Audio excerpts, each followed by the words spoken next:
Bonjour à toutes et à tous et bienvenue sur Radio CSERT, votre rendez-vous quotidien avec l'actualité de la cybersécurité. Je suis Marc-Frédéric Gomez, nous sommes le dimanche 23 novembre 2025, épisode 495, et au programme aujourd'hui, de nouvelles directives de l'Australian Cyber Security Centre pour réduire les risques liés aux hébergements bulletproof. Publication par le CERT-FR de plusieurs correctifs concernant des vulnérabilités Wireshark. Confirmation par Iberia, la compagnie aérienne, d'une fuite de données après la compromission d'un fournisseur. Découverte d'une vulnérabilité critique dans Azure Bastion. Exposant certains environnements cloud. C'est un score CVSS de 10 quand même. Ajout dans Metasploit d'un exploit ciblant une vulnérabilité 0-day de FortiWeb. Bref, une belle actualité pour un dimanche. Une alerte conjointe par la CISA, le FBI, la NSA et leurs homologues du Royaume-Uni, du Canada, de l'Australie et de la Nouvelle-Zélande, ainsi que des Pays-Bas, cible les risques liés aux fournisseurs d'hébergement, ce qu'on appelle blindé, mais c'est ce que nous on appelle le bulletproof hosting. Le rapport signale une augmentation de l'utilisation d'infrastructures BPH pour viser des secteurs critiques et financiers. Ces fournisseurs louent intentionnellement leurs services à des cybercriminels, souvent en revendant des ressources volées ou louées auprès d'hébergeurs et de fournisseurs cloud légitimes. Les techniques d'évasion, ou TTP, incluent l'obfuscation par phase flux et le renouvellement dynamique d'adresses IP, de serveurs de nom et d'enregistrement DNS-CNAME. Ces acteurs malveillants contournent les filtrages en obtenant de nouveaux numéros de systèmes autonomes, les fameux ASN, dans un délai de 2 à 5 jours ouvrables. Toutes ces infrastructures soutiennent les opérations de command and control, les fameuses C2, la distribution de malware, le phishing, ainsi que les attaques par ransomware et déni de service. Les mesures techniques citées inclut la curation de listes de ressources malveillantes à haute confiance via des flux de renseignements, l'analyse comportementale du trafic réseau et l'application de filtres granulaires au niveau des ASN ou des plages IP. Je vous recommande fortement de lire le PDF qui est associé aux annonces de la CISA et des différentes agences gouvernementales. C'est passionnant, c'est au bon niveau et ça montre aussi le côté que ça s'est bien industrialisé. Et dans les hébergeurs, il y a des sociétés qui sont immatriculées mais dans des pays un peu plus, je dirais, compliqués où il faut intervenir. Et vous ne pourrez jamais faire un takedown. Passionnant. Je radote là. Le CERT-FR a publié vendredi, le 20 novembre, un avis de sécurité référencé CERT-FR 2025 AVI 1026. C'est un document qui signale la découverte de multiples vulnérabilités affectant l'analyseur de protocole Wireshark. L'exploitation de ces failles permet à un attaquant de provoquer un déni de service à distance. Les systèmes impactés sont les versions de Wireshark de la branche antérieure à la 4.4.11, ainsi que les versions de la branche antérieure à la version 4.6.1.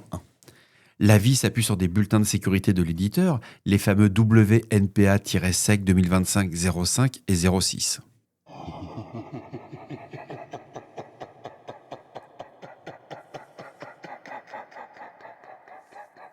La compagnie aérienne espagnole Iberia, entité du groupe IAG, a confirmé le 23 novembre un incident de sécurité affectant les données de ses clients. 23 novembre, c'est aujourd'hui, dimanche. C'est beau la communication le dimanche. Le vecteur d'attaque identifié est la compromission des systèmes d'un fournisseur tiers. Les données exfiltrées comprennent les noms, prénoms, adresses e-mail et les numéros d'identification du programme de fidélité Iberia Club. La compagnie précise que les identifiants de connexion, mots de passe et données bancaires n'ont pas été exposés. En réponse, des mesures techniques ont été implémentées, notamment l'obligation d'un code de vérification pour toute modification d'adresse email sur un compte client. Cette notification intervient une semaine après une revendication sur un forum cybercriminel. Un acteur menaçant y propose 77 gigas de données pour $150 000, alléguant détenir des documents techniques internes liés aux appareils A320 et A321. Et le lien entre cette revendication et la fuite via le fournisseur tiers n'est pas techniquement confirmé à ce stade. Bref, c'est une actu du dimanche.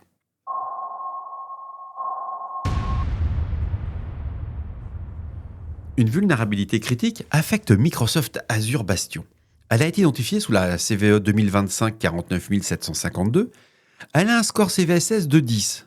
Cette faille permet un contournement d'authentification et une élévation de privilèges jusqu'au niveau administrateur. L'origine du problème réside dans une gestion incorrecte des jetons d'authentification au sein du service. Un attaquant distant peut intercepter et rejouer des identifiants valides pour contourner les contrôles de sécurité. L'exploitation ne nécessite aucune interaction de l'utilisateur ni accès physique. Une seule requête réseau réussie peut compromettre l'infrastructure Bastion et l'ensemble des machines virtuelles accessibles via celle-ci. Toutes les versions et configurations d'Azure Bastion antérieures à la mise à jour de sécurité du 20 novembre 2025, sont vulnérables. Cette découverte est attribuée à l'équipe de recherche ZeroPass. Bref, vous l'aurez compris. Il faut patcher. En urgence.